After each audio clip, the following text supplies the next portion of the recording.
Finally তোমাদের most wanted web series পিকি Blinders নিয়ে হাজির হলো।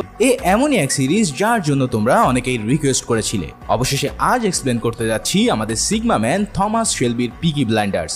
এই সিরিজের কোনো ইন্ট্রো দেওয়ার প্রয়োজন নেই, তাই সব কাজকর্ম শেষ করে বসে যাও অস্থির লেভেলের সিরিজটি উপভোগ করার জন্য। এই ভিডিওতে যদি 40,000 লাইক কমপ্লিট করে দাও তাহলে পরের 5টা সিজনই খুব দ্রুতই আসতে চলেছে। তাই একটা উড়াধুরা লাইক করে দিয়ে চলো শুরু করে আমাদের এক্সপ্লেনেশন। সিরিজের শুরুতেই তোমাদেরকে এই পিকি ব্লাইন্ডার্স এর ব্যাক স্টোরি বলি, মন দিয়ে শুনো কিন্তু, না হলে অনেক কিছুই বুঝতে পারবে না। সময়টা 1919 সাল, তখন কেবলমাত্র প্রথম বিশ্বযুদ্ধ শেষ হয়েছে। আমাদের মুভির গল্প শুরু হয় ইংল্যান্ডের বার্মিংহাম শহরে, যেখানে একদল গ্যাং বাস করত যাদেরকে বলা হতো পিকি ব্লাইন্ডার্স।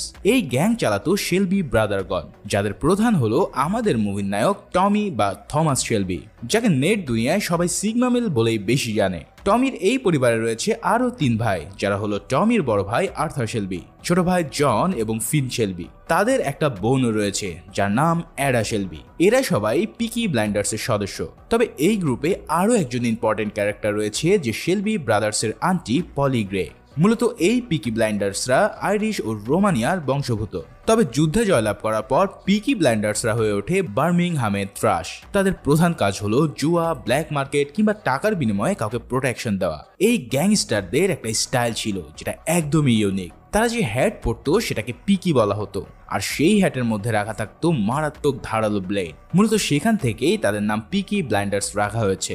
আর্থার এই ভাইদের মধ্যে বড় হলেও টমি ছিল সবচেয়ে বুদ্ধিমান এবং চতুর, তাই পুরো গ্যাংটাকে সে সামনে থেকেই লিড করত।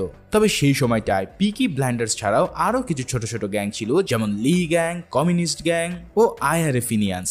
তবে পিকি ব্লাইন্ডার্স এর উপরেও একটা গ্যাং ছিল যাদের প্রধান হলো বিলি কিম্বার। তাকে পিকি ব্লাইন্ডার্স সহ সবাই বেশ ভয় পেত। তবে টমি শেলবির অনেক আগে থেকে ইচ্ছা যে তার গ্যাংকে শুধু বার্মিংহামে নয়, পুরো পৃথিবীতে প্রতিষ্ঠা করা। তাই তো সে সব সময় সবার উপদেশ অমান্য করে নিজের মতন কাজ করত। এই হলো পুরো পিকি ব্লাইন্ডার্স এর মেন ব্যাকগ্রাউন্ড স্টোরি। এবার চলো ডুব দেই আমাদের আসল কাহিনীতে। প্রথম সিনে আমরা টমি শেলবিকে হেভি এক ব্ল্যাক হর্সের উপরে চড়ে একটা এলাকায় যেতে দেখি। টমি পিকি ব্লাইন্ডার্স এর প্রধান হওয়ার কারণে তার ভয়ে পুরো এলাকা থরথর করে কাঁপতো।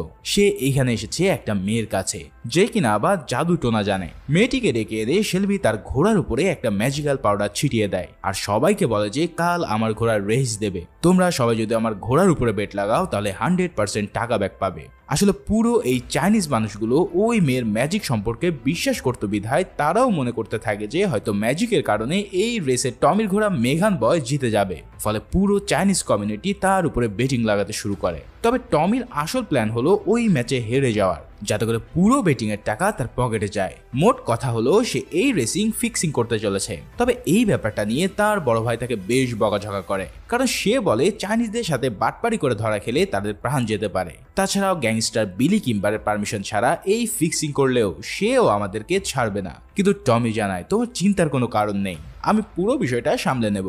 বুঝতেই পারছো আমাদের টমি খুব টেকনিক্যাল একজন পার্সন। যাই হোক, এরপরে আমরা তাকে একটা বারে দেখতে পাই, যেখানে তার সামনে উপস্থিত হয় কমিউনিস্ট গ্রুপের লিডার ফ্রেডি থ্রোন। এই ফ্রেডি তাদের বিপক্ষে কাজ না করলেও মনে মনে কিন্তু সে চায় পিকি ব্লাইন্ডার্সকে উড়িয়ে দিতে। তাই সময় পেলেই সে আপামর আম জনতাকে তাদের পিছনে উস্কে দিতেও দ্বিধা করে না। এছাড়াও ফ্রেডি এতটাই চালাক যে সে গোপনে টমির একমাত্র বোন অ্যাডার সাথেও প্রেমের সম্পর্ক করে নেয়, যাতে করে সে এই শেলবি পরিবারের সকল গোপন তথ্য জানতে পারে। বুঝতেই পারছো এই পাবলিক বেশ টিটিয়া। এইবারে তাদের কথার মধ্যেই ফ্রেডি টমকে জানায় একজন হাই র্যাঙ্ক পুলিশ অফিসার এই বার্মিংহামে আসছে একটা আর্মস ডাকাতির কেস নিয়ে, যেখানে সন্দেহজনক লিস্টে আমার ও তোমার নাম রয়েছে। তবে এই সব কথা শুনে টমি খুব একটা বিচলিত হয় না। এদিকে ওই বারে ড্যানি নামের একটা লোক উপস্থিত হয় আর পাগলের মতন ভাঙচুর করা শুরু করে। আসলে ড্যানি প্রথম বিশ্বযুদ্ধে এতটাই মেন্টালি শক হয়েছিল যে মাঝে মাঝে সে মনে করে তার উপরে মর্টার শেলের আঘাত হতে যাচ্ছে। টমি ও ফ্রেডি সেটা জানতো বিধায় তাকে সামলে নেয়, আর যাওয়ার সময় টমি বারের মালিককে বলে ও যা ক্ষতি করেছে সেটা পিকি ব্লাইন্ডার্স এর নামে লিখে রাখো, আমি তা পরিশোধ করে দেব। এদিকে সেই রাতে শেলবি ব্রাদার্সের সবাই নিজেদের পিকি ব্লাইন্ডার্স এর কাজকর্ম নিয়ে মিটিং এ বসে। সেখানে আন্ট পলি জানতে পারে একজন জাদরেল অফিসার তাদের শহরে কোনো এক আর্মস ডাকাতির কেস নিয়ে এসে পড়েছে। তাই সে এই ব্যাপারে টমিকে জেরা করতে থাকে যে সে এই ধরনের কোনো কাজে জড়িত কিনা। কিন্তু টমি তাদের না করে দিয়ে জানায় হয়তো এই কাজ কমিউনিস্টদের কেউ করতে পারে। তবে আন্ট পলি কিন্তু টমির চেহারা দেখে সন্দেহ হয়, তাই সে তাকে একটা চার্চের মধ্যে নিয়ে যায় আর সত্য কথা স্বীকার করতে বলে।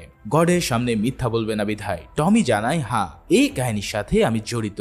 আসলে সে 3 গ্যাং মেম্বারকে লন্ডনে পাঠিয়েছিল গাড়ির ইঞ্জিন চুরি করার জন্য, কিন্তু তারা ভুলবশত গাড়ির ইঞ্জিনে যে বক্স রয়েছে সেটা না খুলে অন্য একটা বক্স চুরি করে। আর ওই বক্সে ছিল 25টা লুইস মেশিন গান, 10,000 বুলেট, 50টা সেমি অটোমেটিক রাইফেল ও 200টা পিস্তল। তার মানে হলো টমি এগুলো জেনে বুঝে চুরি করেনি, কিন্তু ভাগ্য বেশি ভালো হওয়ার কারণে তার নিজেই নিজ থেকে ধরা দিয়েছে।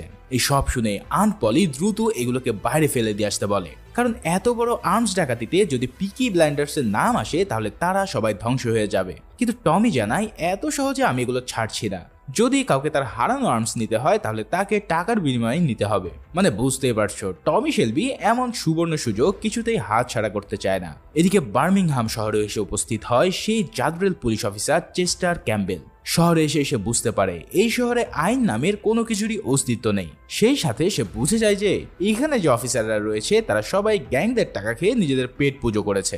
তাই তো ক্যাম্বেল প্রথম দিনেই এই শহরের সকল পুলিশ অফিসারদেরকে সাসপেন্ড করে আর নিজের হায়ার করা ট্রাস্টেড লোকদের তাদের পজিশনে নিয়োগ দেয়। ফলে নিয়োগ দেওয়ার পরের দিনেই তারা সবাই ধরে নিয়ে আসে টমির বড় ভাই আর্থারকে আর তাকে প্রচন্ড ধোলাই দিয়ে প্রশ্ন করতে থাকে এই আর্মস রোবারির সাথে সে জড়িত কিনা। আসলে বাইরে সবাই জানতো পিকি ব্লাইন্ডার্সের প্রধান হলো আর্থার, কিন্তু তাদের ধারণা ছিল না যে টমাস শেলবি তার ভাইয়ের চেয়েও এক ধাপ উপরে।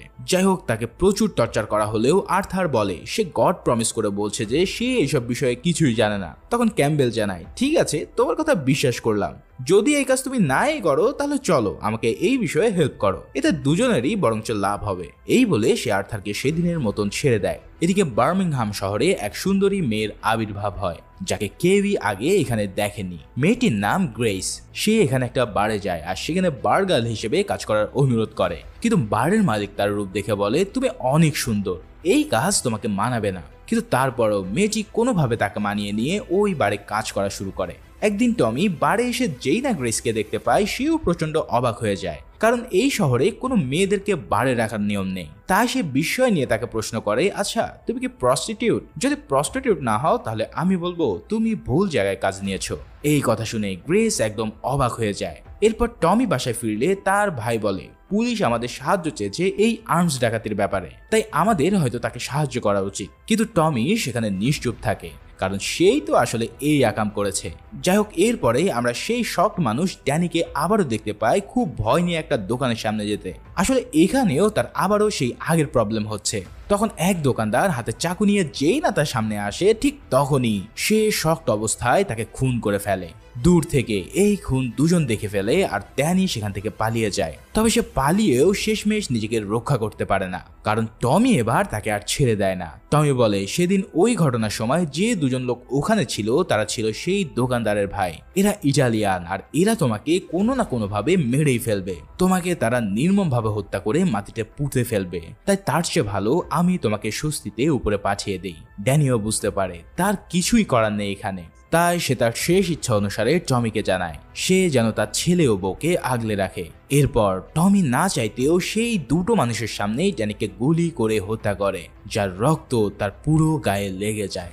অন্যদিকে আমরা ওই পুলিশ চিফকে দেখতে পাই ব্রিটেনের প্রধানমন্ত্রী উইনস্টন চার্চিলের সাথে দেখা করতে।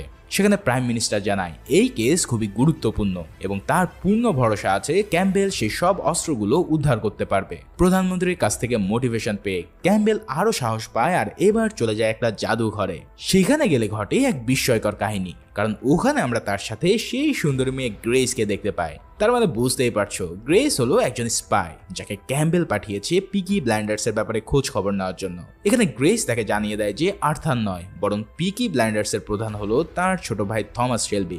এছাড়াও সে রিসার্চ করে জানতে পেরেছে যে পিকি ব্লাইন্ডার্স বেটিং এর কাজের পাশাপাশি অন্য কাজ করে, কিন্তু তাদের ক্ষমতা নেই এত বড় অস্ত্র চুরি করার। কিন্তু এই সব শুনেও ক্যাম্বেলের রাডার থেকে পিকি ব্লাইন্ডার্স মুক্ত হয় না। এদিকে টমিকে তার বড় ভাই একটা অকাজের জন্য ব্যাপক ঝাড়ি দিচ্ছে। সে অকাজটা হলো টমির ঘোড়া মেঘান বয় রেস জিতে গেছে আর তার বহু টাকা সে লস করে ফেলেছে। তবে টমি তাকে জানায়, আমি ইচ্ছা করেই এই কাজ করেছি, কারণ এখন চাইনিজরা বিশ্বাস করবে যে ওই ম্যাজিক পাউডারের কারণে তারা জিতে গেছে। এরপর এই খবর ছড়িয়ে পড়বে পুরো বার্মিংহামে, তারপর ছড়াবে লন্ডন সহ পুরো ইংল্যান্ডে। আর ঠিক সেই সময় যখন কোটি কোটি টাকার বেটিং হবে মেঘান বয়ের উপর, ঠিক তখনই আমি তাকে হারিয়ে দিয়ে বড় দানের প্রফিট নিয়ে নেব।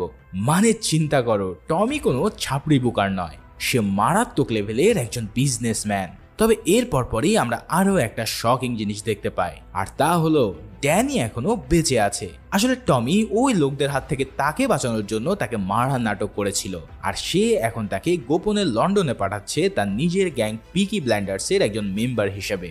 সো বুঝলে তো টমি শেলবি কি মারাত্মক ব্রেইনি জিনিস। এই সিনের মধ্যে দিয়ে শেষ হয় সিরিজের প্রথম এপিসোড।